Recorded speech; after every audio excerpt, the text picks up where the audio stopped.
ورته ته مې ډېر د وسالم دي چې کله عبدالله ورسې دا متقي ما جمع وکړه موږ غونډې ته په قبله شولې په قبله هم دا ودرته وکړې بیتونه ډېر خوښ شو تو دا زه چار پټ دا وکړو په مثاله چار پټ دا ودرته ته عبدالله سره شه ګړې کړې دي زه بیا ها چې عبدالله ته در آواز ورکې چې تو سره عبدالله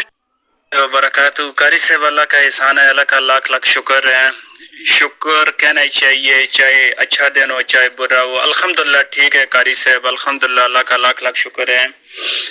قاری صاحب جو میسج آپ نے بھیجا ہے واقعی وزیرستان کی پشتو ہماری پشتو وزیرستان کی بالکل سیم ہی ہے جیسی ہے بہت سخت زبان ہے جو یہ بہن نے آپ کو میسج بھیجا تھا وہ کہہ رہی تھی کہ جب عبداللہ گھر پہنچا ہے تو جو باتیں اس نے ہمیں کہی ہے تو میں نے سب بچوں کو کہا ہے کہ قبلہ کی طرف کھڑے ہو جائیں سجدہ کریں دعا کریں قاری صاحب کے لیے کہہ رہی تھی کہ ہم آپ کو بہت دعا کرتے ہیں ہمیشہ دعا کرتے ہیں آپ نے جو عبداللہ کے ساتھ جو آپ نے مدد کی ہے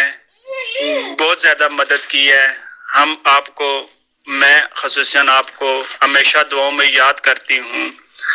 اور دوسرا اس نے بولا ہے کہ اس کے جو چچا ہیں کہہ رہے وہ بہت ظالم ہیں نہ اس سے کوئی پیسے دیتے ہیں اسکول کے لیے نہ کسی اور چیز کے لیے بس آپ ہی ہمارے لیے کیسے اردو میں بولوں کہ قاری صاحب کہہ رہی تھی کہ مطلب ہے کہ آپ نے جو اچھائیاں کی ہیں آپ نے جو مدد کی ہے وہ ہم کبھی زندگی بھر نہیں بھولیں گے تو قاری صاحب اس نے یہ باتیں کہی تھی